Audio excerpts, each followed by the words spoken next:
Hi friends, ಎಲ್ಲರಿಗೂ ಜಯ ಕುಟುಂಬ ವ್ಲಾಗ್ಸ್‌ಗೆ ಸ್ವಾಗತ. ಆಸೆ ಸೀರಿಯಲ್‌ನಲ್ಲಿ ಮುಂದಿನ ಸಂಚಿಕೆಯಲ್ಲಿ ಏನೆಲ್ಲ ಆಗುತ್ತೆ ಅಂತ ಪೂರ್ತಿಯಾಗಿ ನೋಡ್ಕೊಂಡು ಬರೋಣ ಬನ್ನಿ. ಸಂಚಿಕೆಯ ಶುರುವಿನಲ್ಲಿ ಸ್ವಾಮೀಜಿಗಳು ಹೇಳ್ದಂಗೆ ಶಾಂತಿ ಸೂರ್ಯನ ಕರ್ಕೊಂಡೋಗಿ ಲಕ್ಕಿ ಮನೇಲಿ ಬಿಟ್ಟು ಬಂದಿರ್ತಾಳೆ. ಸ್ವಾಮೀಜಿ, ನನ್ನಿಂದ ನನ್ನ ಮಗನ್ನ ಬಿಟ್ಟಿರೋದಕ್ಕಾಗ್ತಿಲ್ಲ. ಅವಾಗವಾಗ ಹೋಗಿ ನಾನು ಅವನನ್ನ ನೋಡ್ಕೊಂಡ್ ಬರ್ಲಾ ಅಂತ ಶಾಂತಿ ಕೇಳಿದಾಗ, ನೋಡಮ್ಮ, ಅವ್ನ್ ನಿನ್ ಮುಖ ನೋಡೋ ಹಾಗಿದ್ರೆ ನಾನು ಇಲ್ಲೇ ಇರ್ಲಿ ಅಂತ ಹೇಳ್ತಿದ್ದೆ ಅಲ್ವಾ. ನಿನ್ ಮುಖ ನೋಡಿದ್ರೆ ಇನ್ನು ಗಂಡಂತ್ರ ಜಾಸ್ತಿ ಆಗತ್ತಮ್ಮ ಅಂತ ಹೇಳಿದ್ದಕ್ಕೆ ನೀನು ಅವನನ್ನ ಅಲ್ಲಿ ಕಳಿಸಿದ್ಯಾ. ಈಗ ಹೋಗಿ ನೀನ್ ಅವನನ್ನ ನೋಡ್ಕೊಂಡ್ ಬಂದ್ರೆ ಏನಾಗುತ್ತೆ ಅನ್ನೋ ಪರಿಜ್ಞಾನ ನಿನ್ಗಿದ್ಯಾ ಅಂತ ಸ್ವಾಮೀಜಿಗಳು ಕೇಳ್ತಾರೆ. ಈ 6 ವರ್ಷ ನನ್ ಮಗನ ಬಿಟ್ಟು ಹೇಗಿರೋದು ಅಂತ ನನ್ಗೆ ಗೊತ್ತಾಗ್ತಿಲ್ಲ ಸ್ವಾಮೀಜಿ ಅಂತ ಶಾಂತಿ ಹೇಳ್ಬೇಕಾದ್ರೆ, ಈ ಕಡೆ ಸೂರ್ಯ ಮೀನಿನ ಹತ್ರ ಹೇಳ್ತಿರ್ತಾನೆ, ನನ್ನ ಅಮ್ಮನ್ ಮುಖನ ನೋಡ್ಬಾರ್ದು, ನನ್ನ ಅಮ್ಮನ ಹತ್ರ ಮಾತಾಡ್ಬಾರ್ದು ಅಂತ ಜ್ಯೋತಿಷಿಗಳು ಹೇಳಿದ್ರಂತೆ. ಅದಕ್ಕೆ ಅವರು ನನ್ ಮುಖನು ಸಹ ನೋಡ್ಲಿಲ್ಲ ಅವರು ಅಂತ ಹೇಳ್ತಾ ಮತ್ತೆ ಚಿಕ್ಕ ವಯಸ್ಸಿನ ಕನ್ಸಿಗೆ ಹೋಗ್ತಾನೆ ಸೂರ್ಯ. ಅದ್ರಲ್ಲಿ ಸೂರ್ಯ ಫ್ರೆಂಡ್ಸ್ ಗಳ ಜೊತೆ ಆಟ ಆಡ್ತಿರ್ತಾನೆ. ಅವನು ಪಕ್ಕಕ್ಕೆ ಹೋದಾಗ ಅವನ್ ಫ್ರೆಂಡ್ ಒಬ್ಬನ್ಗೆ ಇನ್ನೊಬ್ಬ ಹೊಡಿತಾನೆ. ಅವ್ನ್ ಅಳ್ತಾ ಬರ್ಬೇಕಾದ್ರೆ ಯಾಕೋ ಏನಾಯ್ತು ಅಂತ ಸೂರ್ಯ ಕೇಳ್ದಾಗ, ಅವ್ನ್ ನನ್ಗೆ ಹೊಡ್ದ ಅಂತ ಆ ಹುಡ್ಗ ಹೇಳ್ತಾನೆ. ಸರಿ ಬಾರೋ, ಅದೇನ್ ಕೇಳಿ ಬಿಡ್ತೀನಿ ಅಂತ ಹೇಳಿ ಸೂರ್ಯ ಫ್ರೆಂಡ್ಸ್ ಗಳ ಜೊತೆ ಆ ಹೊಡ್ದಿರೋ ಹುಡುಗನ ಹತ್ರ ಹೋಗ್ತಾನೆ. ಯಾಕೋ ಇವನನ್ನ ಹೊಡ್ದೆ ನೀನು ಅಂತ ಸೂರ್ಯ ಕೇಳ್ದಾಗ, ನಾನ್ ಹೊಡಿತೀವಿ ಕಣ, ನೀನ್ ಯಾವನ ಅದನ್ನ ಕೇಳೋದಿಕ್ಕೆ ಅಂತ ಆ ಹುಡುಗ ಹೇಳ್ತಾನೆ. ಆಗ ಸೂರ್ಯನ್ಗೆ ಕೋಪ ಬಂದು ಆ ಹುಡುಗನ್ ಕೆನ್ನೆಗೆ ಹೊಡಿತಾನೆ. ಇದನ್ನ ಶಾಂತಿ ದೂರದಿಂದ ನಿಂತ್ಕೊಂಡು ನೋಡ್ತಾ ಇರ್ತಾಳೆ. ಸುತ್ತಮುತ್ತ ಇರೋ ಹುಡುಗರುಗಳೆಲ್ಲ ಸೂರ್ಯ ಹೊಡೆದಿದ್ದಕ್ಕೆ ಚಪ್ಪಾಳೆ ತಡ್ತಿದ್ರೆ ಶಾಂತಿ ಮಾತ್ರ ಭಯ ಪಡ್ತಿರ್ತಾಳೆ. ಸೂರ್ಯ, ನೀನು ಅವನ್ ಕೈಯಿಂದ ಬ್ಯಾಟ್ ಇಸ್ಕೊಟ್ಟಿದ್ದು ನನ್ಗೆ ಅಷ್ಟೊಂದು ಖುಷಿ ಆಗ್ಲಿಲ್ಲ ಕಣೋ. ಆದ್ರೆ ನೀನ್ ಅವ್ನ್ ಹೊಡೆದಿಯಲ್ಲ, ಅದರಿಂದ ನನ್ಗೆ ಸಿಕ್ಕಾಪಟ್ಟೆ ಖುಷಿ ಆಯ್ತು ಅಂತ ಅವ್ನ್ ಫ್ರೆಂಡ್ಸ್ ಗಳೆಲ್ಲ ಹೇಳ್ತಿರ್ತಾರೆ. ಏಯ್, ಇನ್ಮೇಲೆ ನೀನ್ ಹೊಡಿಯೋದಿದ್ರೆ ನಿನ್ಗಿಂತ ದೊಡ್ಡವ್ರ ನೋಡಿ ಹೊಡಿ. ಚಿಕ್ಕ ಚಿಕ್ಕ ಹುಡುಗರನ್ನೆಲ್ಲ ಹೊಡಿಯೋಕ್ ಹೋಗ್ಬೇಡ. ದೊಡ್ಡವ್ರನ್ನ ಹೊಡಿಯೋದ್ರಲ್ಲಿ ಒಂದ್ ಅರ್ಥ ಇರುತ್ತೆ. ಈ ರೀತಿ ಏನು ಗೊತ್ತಿಲ್ದಿರೋರ್ಗ್ ಹೊಡೆದ್ರೆ ಏನ್ ಅರ್ಥ ಇದೆ? ಇನ್ಮೇಲೆ ಯಾರ್ ಹೊಡಿತೀಯ ಅನ್ನೋದನ್ನ ನೋಡ್ಕೊಂಡ್ ಹೊಡಿ ಅಂತ ಸೂರ್ಯ ಆ ಹುಡುಗನ್ಗೆ ವಾರ್ನಿಂಗ್ ಕೊಡ್ತಿರ್ತಾನೆ. ಸರಿ, ನೀವೆಲ್ರೂ ನಿಮ್ ಪಾಡಿಗೆ ನೀವು ಆಟ ಆಡ್ಕೊಳ್ಳಿ ಅಂತ ಹೇಳಿ ಸೂರ್ಯ ಅಲ್ಲಿಂದ ಹೋಗ್ಬೇಕಾದ್ರೆ ಶಾಂತಿ ಏನ್ ಇವನು ಈ ರೀತಿ ಬದ್ಲಾಗ್ತಿದ್ದಾನೆ ಅಂತ ದೂರದಲ್ಲಿ ನಿಂತ್ಕೊಂಡು ಗಮನಿಸ್ತಿರ್ತಾಳೆ. ಈ ಕಡೆ ಶಾಂತಿ ಲಕ್ಕಿಗೆ ಫೋನ್ ಮಾಡಿ ಸೂರ್ಯ ಹೇಗಿದ್ದಾನೆ ಅಂತ ಕೇಳ್ಬೇಕಾದ್ರೆ, ಏನೇ ನೀನು ಒಂದ್ ದಿವ್ಸಕ್ಕೆ 10 ಸಲಿ ಫೋನ್ ಮಾಡಿ ಅವ್ನ್ ಹೇಗಿದ್ದಾನೆ ಅಂತ ಕೇಳ್ತಿದ್ಯಲ್ಲ, ಏನೇ ಆಗಿದೆ ನಿನ್ಗೆ ಅಂತ ಲಕ್ಕಿ ಕೇಳ್ಬೇಕಾದ್ರೆ, ಅದು ಹಾಗಲ್ಲ ಅತ್ತೆ, ಯಾವಾಗ್ಲೂ ಸೂರ್ಯ ನೆನ್ಪಾಗ್ತಾನೆ ನನ್ಗೆ, ಏನ್ ಮಾಡ್ಲಿ ಅಂತ ಶಾಂತಿ ಕೇಳ್ತಾಳೆ. ನೋಡೆ, ಅವ್ನ್ ಇಲ್ಲಿ ಚೆನ್ನಾಗೇ ಇದ್ದಾನೆ. ಈಗ ನೀನ್ ಇಲ್ಲಿ ಕರ್ಕೊಂಡ್ ಬಂದ್ಬಿಟ್ಟಿದ್ಯಲ್ಲ, ನಿನ್ ಭಯನೂ ಕಡಿಮೆ ಆಯ್ತಲ್ವಾ? ಹಾಗಿದ್ರೆ ಸ್ವಲ್ಪ ದಿವ್ಸ ನೆಮ್ಮದಿಯಾಗಿರೆ ಅಂತ ಲಕ್ಕಿ ಹೇಳ್ಬೇಕಾದ್ರೆ, ಇಲ್ಲ ಅತ್ತೆ, ಅವ್ನ್ ನೋಡ್ದೆ ನನ್ನಿಂದ ಇರೋದಕ್ಕಾಗ್ತಿಲ್ಲ. ಅದಕ್ಕೆ ಅವನನ್ನ ನೋಡೋದಕ್ಕೆ ಅಂತ ನಾನು ಊರಿಗೆ ಬಂದಿದ್ದೆ ಅಂತ ಶಾಂತಿ ಹೇಳಿದಾಗ, ಏನು ಊರಿಗೆ ಬಂದಿದ್ದ? ಯಾವಾಗ ಬಂದಿದ್ದೆ? ಮನೆಗ್ ಬರ್ಬೇಕಾಗಿತ್ತು ತಾನೆ, ಯಾಕೆ ಬರ್ಲಿಲ್ಲ ಅಂತ ಎಲ್ಲ ಲಕ್ಕಿ ಕೇಳ್ಬೇಕಾದ್ರೆ, ಇಲ್ಲ ಅತ್ತೆ, ಅವನೇನಾದ್ರೂ ನನ್ನ ನೋಡಿದ್ರೆ ನನ್ ಜೊತೆ ಬರ್ತೀನಿ ಅಂತ ಹಠ ಮಾಡ್ತಾನೆ. ಅದು ಅಲ್ದೆ ನಾವಿಬ್ರು ಮುಖಾಮುಖಿ ನೋಡ್ಲೇಬಾರ್ದಂತೆ, ಹಾಗಂತ ಜ್ಯೋತಿಷಿಗಳು ಹೇಳಿದಾರೆ ಅಂತ ಶಾಂತಿ ಹೇಳಿದಾಗ, ನಿನ್ಗೆ ಮಗನ್ಗಿಂತ ಆ ಜ್ಯೋತಿಷಿ ಅವನೇ ಜಾಸ್ತಿ ಆಗೋದ್ನಾ? ಅವನೇ ನಿನ್ಗೆ ಹೆಚ್ಚೇನೆ ಅಂತ ಲಕ್ಕಿ ಕೇಳ್ಬೇಕಾದ್ರೆ, ಏನ್ ಮಾಡ್ಲಿ ಅತ್ತೆ, ನನ್ನಿಂದ ಅವನನ್ನ ಬಿಟ್ಟಿರೋದಕ್ ಆಗ್ತಾ ಇಲ್ಲ. ಏನ್ ಮಾಡಿ ಎಲ್ಲ ನನ್ ಕರ್ಮ ಅನ್ಕೊಂಡು ನಾನ್ ಸುಮ್ನೆ ಇದೀನಿ ಅಂತ ಶಾಂತಿ ಹೇಳ್ಬೇಕಾದ್ರೆ, ಯಾಕೆ ಈ ರೀತಿ ಅನ್ಕೊಳ್ತಿದ್ಯಾ ಅಂತ ಲಕ್ಕಿ ಕೇಳ್ತಾರೆ. ಅದು ಹಾಗಲ್ಲತ್ತೆ, ನಮ್ ಊರಲ್ಲಿ ಗ್ರೌಂಡ್ ಇದೆಯಲ್ಲ, ಅಲ್ಲಿ ಒಂದ್ ಹುಡುಗನ್ ಜೊತೆ ಸೂರ್ಯ ಜಗಳ ಮಾಡ್ತಿದ್ದ. ಅವ್ನ್ ಕೆನ್ನೆಗೆ ಯಾವ ರೀತಿ ಹೊಡೆದ ಗೊತ್ತಾ ಅಂತ ಶಾಂತಿ ಹೇಳಿದಾಗ, ನೋಡೆ, ಅವ್ನ್ ಹೊಡೆದಿರೋದ್ರಲ್ಲಿ ತಪ್ಪಿಲ್ಲ. ನಾನು ಅದ್ರ ಬಗ್ಗೆ ವಿಚಾರಿಸಿದೀನಿ. ಅವನು ನಮ್ ಪಕ್ಕದ ಮನೆ ಕಾಮಾಕ್ಷಿ ಇದಾಳಲ್ಲ, ಅವಳ ಮಗ ಕಣೆ. ಅವನು ಇನ್ನೊಂದ್ ಚಿಕ್ಕ ಹುಡುಗನ್ಗೆ ಹೊಡೆದಿದ್ದಾನೆ. ಅದಕ್ಕೆ ಕೋಪದಲ್ಲಿ ಸೂರ್ಯ ಅವನಿಗೆ ಹೊಡೆದಿದ್ದಾನೆ ಅಷ್ಟೇನೆ ಅಂತ ಲಕ್ಕಿ ಹೇಳ್ಬೇಕಾದ್ರೆ, ಅದು ಹಾಗಲ್ಲತ್ತೆ, ಈ ವಯಸ್ಸಿಗೆ ಇದೆಲ್ಲ ಬೇಕಾ ಅಂತ ಶಾಂತಿ ಹೇಳಿದಾಗ, ಅಲ್ಲ ಕಣೆ, ಅವ್ನ್ ಕಣ್ ಮುಂದೆ ತಪ್ಪು ನಡೀತಾ ಇದ್ರು ಅವ್ನ್ ಸುಮ್ನೆ ಇರ್ಬೇಕೇನೆ, ಸೂರ್ಯ ಮಾಡಿರೋದು ಒಳ್ಳೆ ಕೆಲ್ಸನೇ ಅಂತ ಲಕ್ಕಿ ಹೇಳ್ಬೇಕಾದ್ರೆ, ಇಲ್ಲ ಅತ್ತೆ, ನನ್ಗೆ ತುಂಬಾ ಭಯ ಆಗ್ತಿದೆ. ಅವನನ್ನ ಒಂಟಿಯಾಗಿ ಬಿಡ್ತಾ ಇರೋದ್ರಿಂದ ಅವನೇನಾದ್ರೂ ಮೊಂಡಾಗಿ ಬೆಳೆದ್ಬಿಡ್ತಾನೆ ಅನ್ನೋ ಭಯ ನನಗೆ. ಇಲ್ಲಿದ್ದಾಗ ಅವ್ನ್ ಸರಿಯಾಗೇ ಇದ್ದ, ಈಗ ಅಲ್ಲಿ ಅವನು ತುಂಬಾ ಹೊರಟ ಮೊಂಡ ಆಗ್ತಿದ್ದಾನೆ, ನನ್ಗೆ ಭಯ ಆಗ್ತಿದೆ ಅಂತ ಶಾಂತಿ ಹೇಳ್ಬೇಕಾದ್ರೆ, ಹಾಗಾದ್ರೆ ನಾನ್ ಸರಿಯಾಗಿ ಬೆಳೆಸ್ತಿಲ್ಲ ಅಂತ ಹೇಳ್ತಿದ್ಯೇನೆ ಅಂತ ಲಕ್ಕಿ ಕೇಳ್ತಾರೆ. ಅದು ಹಾಗಲ್ಲತ್ತೆ ಅಂತ ಶಾಂತಿ ಹೇಳ್ಬೇಕಾದ್ರೆ, ನೋಡೆ, ನಿನ್ ಕಣ್ಗೆ ಅವನು ಮೊಂಡನಾಗಿ ಕಾಣಿಸ್ತಾ ಇರ್ಬೋದು, ಆದ್ರೆ ನನ್ ಕಣ್ಗೆ ಅವನು ಧೈರ್ಯವಂತ, ತುಂಬಾ ಬುದ್ಧಿವಂತನಾಗಿ ಕಾಣಿಸ್ತಾ ಇದ್ದಾನೆ. ಒಳ್ಳೆಯವನ ಮೊಂಡನ, ಒಟ್ಟಲ್ಲಿ ಮನ್ಸಲ್ಲಿ ಮನುಷ್ಯತ್ವ ಅನ್ನೋದಿರ್ಬೇಕ್ ಕಣೆ. ಸೂರ್ಯ ಆ ಮನುಷ್ಯತ್ವ ಇಟ್ಕೊಂಡು ಬೆಳೀತಾ ಇದ್ದಾನೆ. ಅವನನ್ನ ನಾನು ಚೆನ್ನಾಗಿ ಬೆಳೆಸ್ತಾ ಇದೀನಿ, ನೀನ್ ಸುಮ್ನೆ ಭಯ ಪಡ್ಬೇಡ್ವೆ ಅಂತ ಲಕ್ಕಿ ಹೇಳ್ಬೇಕಾದ್ರೆ, ನಿಮ್ ಮೇಲೆ ನಂಬಿಕೆ ಇದೆ ಅತ್ತೆ, ಆದ್ರೂ ಅವನನ್ನ ನಾನ್ ಬೆಳೆಸಕ್ ಆಗ್ತಿಲ್ವಲ್ಲ ಅಂತ ನನ್ಗೆ ಬೇಜಾರಾಗ್ತಿದೆ ಅಂತ ಶಾಂತಿ ಹೇಳಿದಾಗ, ನೀನೇನು ಟೆನ್ಷನ್ ತಗೋಬೇಡ್ವೆ, ನಾನ್ ಸೂರ್ಯನ ನೋಡ್ಕೋತೀನಿ ಅಂತ ಹೇಳಿ ಲಕ್ಕಿ ಕಾಲ್ ಕಟ್ ಮಾಡ್ತಾರೆ. ಶಾಂತಿ ಇದ್ರ ಬಗ್ಗೆನೇ ಯೋಚನೆ ಮಾಡ್ತಾ ಬೇಜಾರಲ್ಲಿರ್ಬೇಕಾದ್ರೆ ಅಲ್ಲಿಗೆ ರಂಗನಾಥ್ ಅವ್ರು ಬಂದು, ಏ ಶಾಂತಿ, ಸುಮ್ನೆ ನೀನ್ ಭಯ ಪಡ್ಬೇಡ್ವೆ, ಅಮ್ಮ ಅವನನ್ನ ಚೆನ್ನಾಗಿ ಬೆಳೆಸ್ತಾರೆ, ನನ್ನನ್ ಹೇಗ್ ಬೆಳೆಸಿದಾರೋ ಅದೇ ರೀತಿ ಅವನನ್ನು ಬೆಳೆಸ್ತಾರೆ, ನೀನೇನ್ ಟೆನ್ಷನ್ ತಗೋಬೇಡ ಅಂತ ಹೇಳಿ ಅವ್ರು ಅಲ್ಲಿಂದ ಹೊರಡ್ತಾರೆ. ಆದ್ರೂ ಶಾಂತಿ ಸೂರ್ಯನ್ನ ಆ ರೀತಿ ಡೈರೆಕ್ಟ್ ಆಗಿ ನೋಡಿದಾಗ ಅವನು ಅಲ್ಲಿ ಹೊಡೆದಿದ್ದನ್ನೆಲ್ಲ ನೆನ್ಸ್ಕೊಂಡು ಅವ್ನಿಗೆ ತುಂಬಾನೇ ಬೇಜಾರಾಗ್ತಿರುತ್ತೆ. ಈ ಕಡೆ ಶಾಂತಿ ಮನೋಜನ್ನ ಬೆಳೆಸ್ತಾ ಇದ್ರೆ, ಆ ಕಡೆ ಲಕ್ಕಿ ಸೂರ್ಯನ ಬೆಳೆಸ್ತಿರ್ತಾರೆ. ಸೂರ್ಯ ಹಳ್ಳಿಲಿರೋ ಮಕ್ಳುಗಳ ಜೊತೆ ಎಲ್ಲ ಬೆರ್ತು ಚೆನ್ನಾಗಿ ಆಟಾಡ್ಕೊಂಡಿರ್ಬೇಕಾದ್ರೆ, ಈ ಕಡೆ ಮನೋಜ ಕ್ಲಾಸ್ ಅಲ್ಲಿ ಫಸ್ಟ್ ರ್ಯಾಂಕ್ ತಗೊಳ್ತಾನೆ ಇರ್ತಾನೆ. ಶಾಂತಿ ಮನೋಜನ್ಗೆ, ನೀನು ದೊಡ್ಡ ವ್ಯಕ್ತಿ ಆಗ್ತೀಯ ಮುಂದಕ್ಕೆ, ನಿನ್ನ ಇಡೀ ಊರೇ ಹೊಗಳುತ್ತಿರುತ್ತೆ ಅಂತ ಯಾವಾಗ್ಲೂ ಮನೋಜನ್ನ ಹೊಗಳ್ತಾನೆ ಇರ್ತಾಳೆ. ಸೂರ್ಯ ಫ್ರೆಂಡ್ಸ್ಗಳ ಜೊತೆ ಆಟ ಆಡ್ಬೇಕಾದ್ರೆ, ಎಷ್ಟೊತ್ತವರೆಗೂ ಆಟ ಆಡ್ತೀರಪ್ಪ ಬನ್ನಿ ಅಂತ ಹೇಳಿ ಅವ್ರವ್ರ ತಾಯಿದಿರು ಬಂದು ಮಕ್ಳುಗಳನ್ನ ಕರ್ಕೊಂಡು ಹೋಗ್ತಾರೆ. ಆದ್ರೆ ಸೂರ್ಯನ್ಗೆ ಮಾತ್ರ ಒಂಟಿತನ ಕಾಡ್ತಾ ಇರತ್ತೆ. ಹಾಗೆ ರಂಗನಾಥ್ ಅವರು ಆಗಾಗ ಬಂದು ಸೂರ್ಯನ ನೋಡ್ಕೊಂಡು ಅವನ್ಗೆ ತಿಂಡಿಗಳನ್ನೆಲ್ಲ ಕೊಟ್ಟು ಹೋಗ್ತಿರ್ತಾರೆ. ಇದನ್ನೆಲ್ಲ ನೆನೆಸ್ಕೊಂಡು ಈಗಿರೋ ಸೂರ್ಯ ತುಂಬಾ ಬೇಜಾರ್ ಮಾಡ್ಕೋತಿರ್ತಾನೆ. ಮೀನಾ, ಹೋಗ್ತಾ ಹೋಗ್ತಾ ಜೀವನ ನನ್ಗೆ ಅಭ್ಯಾಸ ಆಗೋಯ್ತು, ನನ್ಗೆಲ್ಲ ನಮ್ ಲಕ್ಕಿನೇ. ಆಗಾಗ ಅಪ್ಪಯ್ಯ ನನ್ನನ್ನ ನೋಡಕ್ ಬರೋರು, ನನ್ಗೆ ನನ್ನ ಅಪ್ಪಯ್ಯ ನನ್ ಲಕ್ಕಿ ಇದ್ರೆ ಸಾಕು ಅಂತ ಅನ್ನಿಸ್ತು. ಆದ್ರೆ ಒಂದೇ ಒಂದ್ಸಲಿನೂ ನನ್ನ ಅಮ್ಮ ನನ್ನನ್ನ ನೋಡಕ್ ಬರ್ಲಿಲ್ವಲ್ಲ ಅನ್ನೋ ಕೊರಗು ನನ್ ಮನ್ಸಲ್ಲಿ ಕಾಡ್ತಾ ಇತ್ತು ಅಂತ ಸೂರ್ಯ ಹೇಳ್ಬೇಕಾದ್ರೆ, ಅದನ್ನ ಕೇಳಿ ಮೀನಾ ಅಳ್ತಿರ್ತಾಳೆ. ಮತ್ತೆ ಸೂರ್ಯ ಹಳೆದನ್ನ ನೆನ್ಪಿಸ್ಕೊಳ್ಳೋದಕ್ಕೆ ಶುರು ಮಾಡ್ತಾನೆ. ಮನೋಜನ್ಗೆ ಶಾಂತಿ ಓದಿಸ್ಬೇಕಾದ್ರೆ ಅಷ್ಟ್ರಲ್ಲಿ ರಂಗನಾಥ್ ಅವರು ಬರ್ತಾರೆ. ಆಗ ಸೂರ್ಯ ಕಾಲ್ ಮಾಡಿದಾಗ ರಂಗನಾಥ್ ಅವರು ರಿಸೀವ್ ಮಾಡ್ತಾರೆ.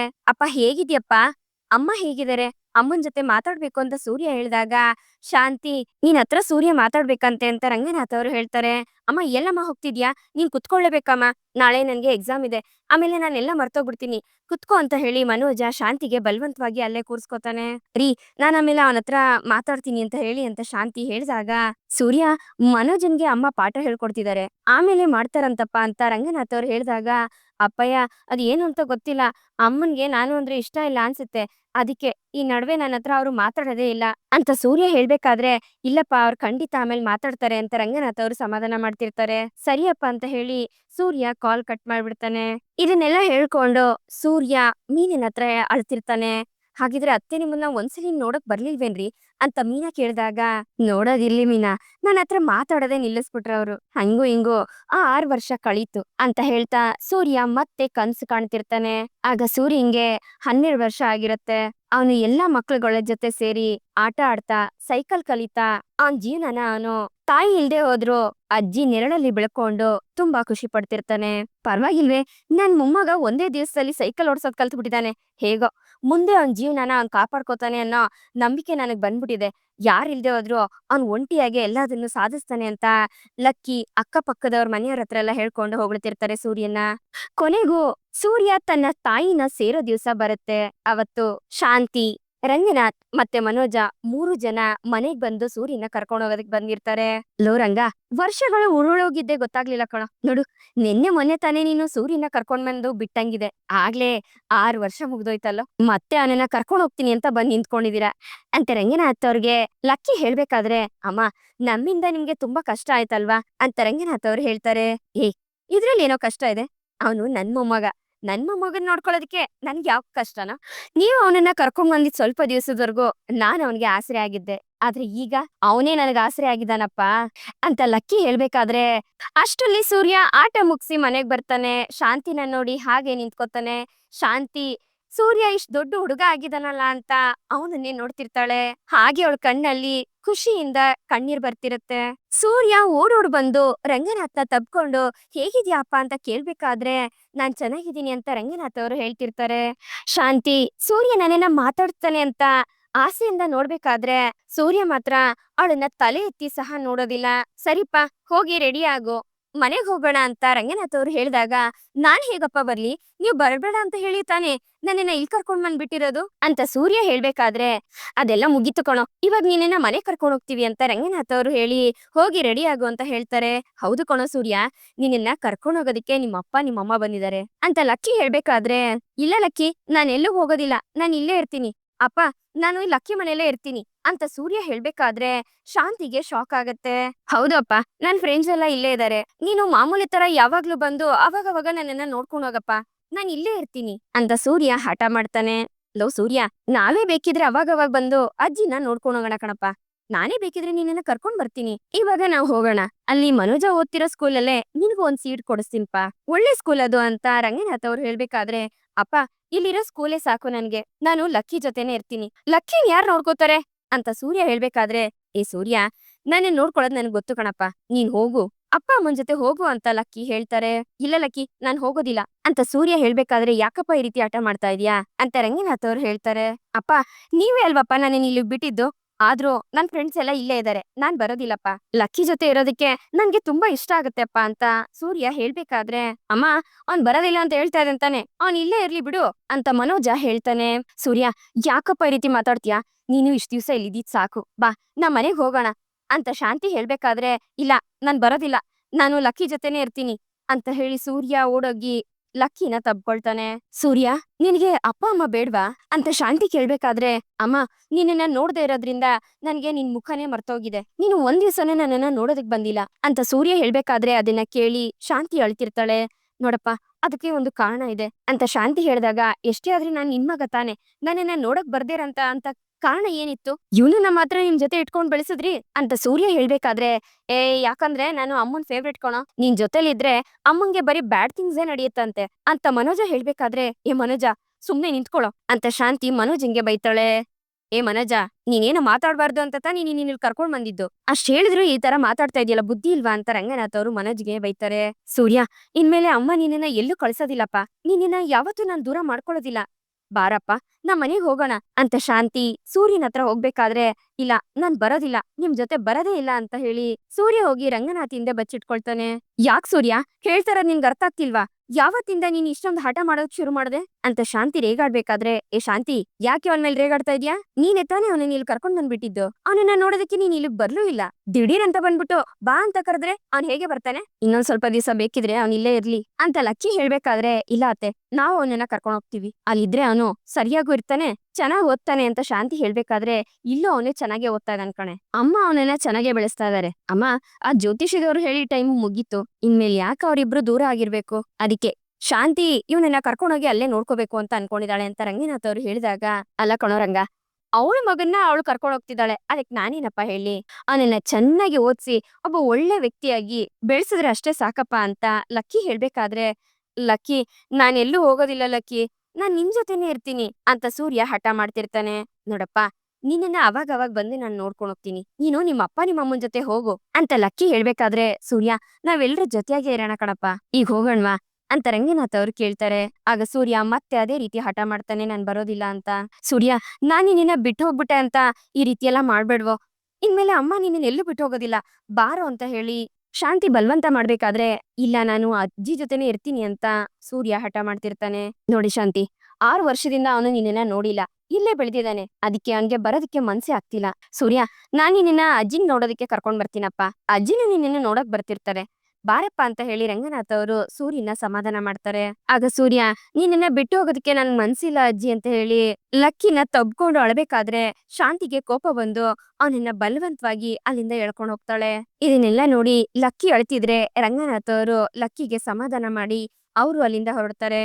ಇದನ್ನೆಲ್ಲ ನೆನ್ಸ್ಕೊಂಡು ಸೂರ್ಯ ಮೀನನ ಹತ್ರ ಮಾತಾಡ್ಬೇಕಾದ್ರೆ, ಮೊದ್ಲು ಇಲ್ಲಿಂದ ಹೋದವನ್ಗೆ ಊರ್ ಇಷ್ಟ ಆಗ್ಲಿಲ್ಲ, ಇವಾಗ ಅಲ್ಲಿ ಬೆಳೆದಿರೋ ಸೂರ್ಯನ್ಗೆ ಇಲ್ಲಿಗ್ ಬರೋದಕ್ ಮನ್ಸಿರ್ಲಿಲ್ಲ, ಆದ್ರ ಸಕ್ಕರೆ ನಾನೇನ ಬಿಡ್ದಿರಾ ಅಲ್ಲಿಂದ ಎಳ್ಕೊಂಡ್ ಬಂದ್ರು. ತುಂಬಾ ಅತ್ತೆ, ಇಲ್ಲಿಗ್ ಬಂದ್ಮೇಲೆ ನನ್ಗೆ ಲಕ್ಕಿ ನೆನ್ಪು ಯಾವಾಗ್ಲೂ ಕಾಡ್ತಿತ್ತು ಅಂತ ಹೇಳ್ತಾ ಸೂರ್ಯ ಮತ್ತೆ ಹಳೇದನ್ನ ನೆನ್ಪಿಸ್ಕೊಳ್ಳೋದಕ್ಕೆ ಶುರು ಮಾಡ್ತಾನೆ. ಸೂರ್ಯ ಮತ್ತೆ ಮನೋಜ ಇಬ್ರು ಊಟ ಮಾಡಕ್ ಕುತ್ಕೊಂಡಿದ್ದಾಗ, ಮನೋಜನ್ಗೆ ಊಟ ಬಡಿಸಿ ಶಾಂತಿ ಸೂರ್ಯನ್ಗೆ ಊಟ ಬಡ್ಸಕ್ ಹೋದಾಗ, ಅಮ್ಮ ನನ್ಗೆ ನೆಂಚ್ಕೊಳ್ಳೋದಕ್ಕೆ ಏನಾದ್ರು ಬೇಕು ಅಂತ ಮನೋಜ ಕೇಳ್ತಾನೆ. ಆಗ ಸೂರ್ಯನ್ಗೆ ನೀನೇ ಬಡ್ಸ್ಕೊ ಊಟ ಅಂತ ಹೇಳಿ ಶಾಂತಿ ಕಿಚನ್ಗೆ ಹೋದಾಗ, ಸೂರ್ಯನ್ಗೆ ಕೋಪ ಬಂದು ತಟ್ಟೆನಾಗ್ ಎಸಿತಾನೆ. ಏನಾಯ್ತು ಅಂತ ಶಾಂತಿ ಬಂದು ನೋಡ್ಬೇಕಾದ್ರೆ, ಅಮ್ಮ ಕೋಪದಲ್ಲಿ ಬೇಕು ಬೇಕು ಅಂತಾನೆ ತಟ್ಟೆ ಎಸ್ದ ಅಮ್ಮ ಇವನು ಅಂತ ಮನೋಜ ಹೇಳ್ತಾನೆ. ಆಗ ಸೂರ್ಯ ಕೋಪದಿಂದ ಮನೋಜನೆ ಗುರಾಯಿಸ್ಬೇಕಾದ್ರೆ, ನೋಡಮ್ಮ, ಇವನು ಇದೇ ರೀತಿ ಮಾಡ್ತಾ ಇದ್ರೆ ನನ್ಗೆ ಭಯ ಆಗುತ್ತಮ್ಮ ಅಂತ. ಅಮ್ಮ, ಇವನು ನೋಡಿದ್ರೆ ನನ್ಗೆ ಭಯ ಆಗುತ್ತಮ್ಮ ಅಂತ ಮನೋಜ ಹೇಳ್ಬೇಕಾದ್ರೆ, ಯಾಕೋ ಈ ರೀತಿ ಮಾಡ್ದೆ ಅಂತ ಶಾಂತಿ ಸೂರ್ಯನ ಹತ್ರ ಕೇಳ್ತಾಳೆ. ನಾನ್ ಹಂಗೆ ಮಾಡೋದು ಅಂತ ಸೂರ್ಯ ಹೇಳಿದಾಗ, ಏನು ಹಂಗೆ ಮಾಡ್ತೀಯಾ ಅಂತ ಶಾಂತಿ ಕೇಳ್ತಾಳೆ. ಹೌದು, ನಾನ್ ಹಂಗೆ ಮಾಡೋದು, ನನ್ಗೆ ಇಲ್ಲಿರೋದಕ್ಕೆ ಇಷ್ಟ ಇಲ್ಲ, ನನ್ನನ್ನ ನಮ್ಮ ಅಜ್ಜಿ ಮನೆ ಕಳಿಸ್ಬಿಡಿ ಅಂತ ಸೂರ್ಯ ಹೇಳ್ಬೇಕಾದ್ರೆ, ನೋಡು ಸೂರ್ಯ, ಈ ರೀತಿ ಎಲ್ಲ ಮಾತಾಡ್ಬೇಡ, ನಿನಗೆ ನನಗಿಂತ ನಿಮ್ ಅಜ್ಜಿನೇ ಹೆಚ್ಚಾಗೋದ್ರಾ? ನಾನ್ ಅಲ್ವೇನಾ ನಿನ್ನಮ್ಮ ಅಂತ ಶಾಂತಿ ಕೇಳಿದಾಗ, ನನ್ಗೆ ನೀವು ಬೇಕಾಗಿಲ್ಲ, ನನ್ಗೆ ನನ್ ಲಕ್ಕಿನೇ ಬೇಕು. ನನ್ನನ್ನ ವಾಪಸ್ ಕಳ್ಸಿ ಅಂತ ಸೂರ್ಯ ಹೇಳ್ತಾನೆ ಇರ್ತಾನೆ. ಅಷ್ಟೊಂದ್ ಕೊಬ್ಬು ಜಾಸ್ತಿ ಆಗಿದ್ಯಾ ನಿನ್ಗೆ? ಅಲ್ಲ್ ಹೋದಾಗಿಂದ ನೀನು ರೌಡಿಯಾಗ್ ಬದ್ಲಾಗಿದ್ಯಾ. ಎಷ್ಟೇ ಆದ್ರೂ ನಿಮ್ ಅಜ್ಜಿ ಅಲ್ವಾ? ಅದಕ್ಕೆ ಹೊಡಿದೀರಾ ಬಡಿದೀರಾ ನಿನ್ನನ್ನ ಬೆಳೆಸಿದಾರೆ. ಈ ರೀತಿ ಆಗೋಗಿದ್ಯಾ ನೀನು. ನಿನ್ನನ್ನ ನಾನ್ ಸುಮ್ನೆ ಬಿಡೋದಿಲ್ಲ. ಇರು ಮಾಡ್ತೀನಿ ಅಂತ ಹೇಳಿ ಶಾಂತಿ ಕಿಚನ್‌ಗ್ ಹೋಗಿ ದೋಸೆ ಮಗ್ಚೋ ಕೈನ ಬಿಸಿ ಮಾಡ್ಕೊಂಡ್ ಬರೋದಕ್ಕೆ ಅಂತ ಹೋಗ್ತಾಳೆ. ಈ ಕಡೆ ಮನೋಜ ಯಾವ್ದಕ್ಕೂ ತಲೆ ಕೆಡಿಸ್ಕೊಳ್ದೆ ಅವ್ನ್ ಪಾಡ್ಗ್ ಅವ್ನು ಊಟ ತಿಂತಿದಾನಲ್ಲ ಅನ್ನೋ ಕೋಪಕ್ಕೆ ಸೂರ್ಯ ಅವ್ನ್ ತಟ್ಟೆನ ಕಿತ್ಕೊಂಡು ಎಸಿತಾನೆ. ಆಗ ಶಾಂತಿ ಮತ್ತೆ ಅವನು ಎಸ್ತಿರೋದನ್ನ ನೋಡಿ ಕೋಪ ಮಾಡ್ಕೊಂಡು ಮತ್ತೆ ಇನ್ನೊಂದ್ಸಲಿ ಆ ರೀತಿ ಮಾಡ್ತೀಯಾ ಅಂತ ಹೇಳಿ ಅವ್ನ್ ಕಾಲ್ಗೆ ಬರೆನ ಹಾಕ್ತಾಳೆ. ಆಗ ಸೂರ್ಯ ಜೋರಾಗಿ ಲಕ್ಕಿ ಲಕ್ಕಿ ಅಂತ ಕಿರ್ಚೋದಕ್ಕೆ ಶುರು ಮಾಡ್ತಾನೆ. ಮನೋಜನ್ಗೆ ಖುಷಿ ಆಗ್ತಿದ್ರೆ ಶಾಂತಿಗ್ ಮಾತ್ರ ಕೋಪ ಜಾಸ್ತಿ ಆಗ್ತಿರತ್ತೆ. ಇನ್ಮೇಲೆ ಏನಾದ್ರೂ ನಿಂಗೆ ಈ ರೀತಿ ಕೊಬ್ಬಲ್ ಏನಾದ್ರೂ ಮಾಡ್ದೆ ಅಂತಂದ್ರೆ ಅಷ್ಟೇ, ಇನ್ಮೇಲೆ ಇದೇ ರೀತಿ ಬರೆ ಆಗ್ತಿರ್ತೀನಿ ಅಂತ ಶಾಂತಿ ಸೂರ್ಯನ್ಗೆ ವಾರ್ನಿಂಗ್ ಕೊಡ್ತಾಳೆ. ಆಗ ಸೂರ್ಯ ಅಳ್ತಾ ಅಳ್ತಾನೆ ಹೋಗಿ ಲಕ್ಕಿಗೆ ಕಾಲ್ ಮಾಡ್ತಾನೆ. ಸೂರ್ಯ ಅಳ್ತಾ ಇರೋದನ್ನ ನೋಡಿ ಲಕ್ಕಿಗೆ ಭಯ ಆಗತ್ತೆ. ಲಕ್ಕಿ, ನಾನು ಊರಿಗ್ ಬಂದ್ಬಿಡ್ತೀನಿ ಲಕ್ಕಿ. ನನ್ಗೆ ಈ ಮನೇಲಿ ಇರೋದಕ್ಕೆ ಇಷ್ಟ ಇಲ್ಲ ಲಕ್ಕಿ ಅಂತ ಹೇಳ್ಕೊಂಡು ಸೂರ್ಯ ಅಳ್ಬೇಕಾದ್ರೆ ಯಾಕಪ್ಪ ಏನಾಯ್ತು, ಯಾಕೆ ಅಳ್ತಾ ಇದೀಯಾ ಅಂತ ಲಕ್ಕಿ ಕೇಳ್ತಾರೆ. ಅಮ್ಮ ನನ್ಗೆ ಬರೆ ಹಾಕ್ಬಿಟ್ರು ಲಕ್ಕಿ ಅಂತ ಸೂರ್ಯ ಹೇಳ್ಬೇಕಾದ್ರೆ ಅದನ್ನ ಕೇಳಿ ಲಕ್ಕಿಗೆ ಕೋಪ ಬರುತ್ತೆ. ಏನು, ಬರೆ ಹಾಕದ್ಲಾ? ಕೊಡು ಅವಳ ಕೈಗೆ ಫೋನ್ನ ಅಂತ ಲಕ್ಕಿ ಹೇಳಿದಾಗ ಸೂರ್ಯ ಶಾಂತಿ ಕೈಗೆ ಫೋನ್ನ ಕೊಡ್ತಾನೆ. ತಗೋ ಮಾತಾಡು ಅಂತ ಸೂರ್ಯ ಹೇಳ್ಬೇಕಾದ್ರೆ ಶಾಂತಿ ಕೋಪದಿಂದ ಸೂರ್ಯನೇ ನೋಡ್ತಿರ್ತಾಳೆ. ಈ ವಿಷಯನೆಲ್ಲ ಕೇಳಿ ಮೀನಂಗೆ ತುಂಬಾ ನೋವಾಗುತ್ತೆ. ಚಿಕ್ಕ ವಯಸ್ಸಲ್ಲಿ ಇಷ್ಟೊಂದೆಲ್ಲ ಕಷ್ಟಪಟ್ಟಿದಾರಲ್ಲ ಇವ್ರು ಅಂತ ಮೀನಾ ಕಣ್ಣೀರ್ ಹಾಕ್ತಿರ್ತಾಳೆ. ಇಲ್ಲಿಗೆ ಈ ಒಂದು ಸಂಚಿಕೆ ಮುಗಿಯುತ್ತೆ. ಈ ಸಂಚಿಕೆ ನಿಮ್ಗೆ ಇಷ್ಟ ಆಗಿದೆ ಅಂತ ಅನ್ಕೊಳ್ತೀನಿ. ಇಷ್ಟ ಆಗಿದ್ರೆ ದಯವಿಟ್ಟು ಲೈಕ್ ಮಾಡಿ. ಹಾಗೆ ಹೇಗಿತ್ತು ಅನ್ನೋದನ್ನ ಕಮೆಂಟ್ ಮೂಲಕ ತಿಳಿಸಿ. ಮತ್ತೆ ಮುಂದಿನ ಸಂಚಿಕೆಯೊಂದಿಗೆ ನಿಮ್ಮನ್ನ ಭೇಟಿ ಆಗ್ತೀನಿ. ಅಲ್ಲಿವರೆಗೂ Tata, bye bye, take care.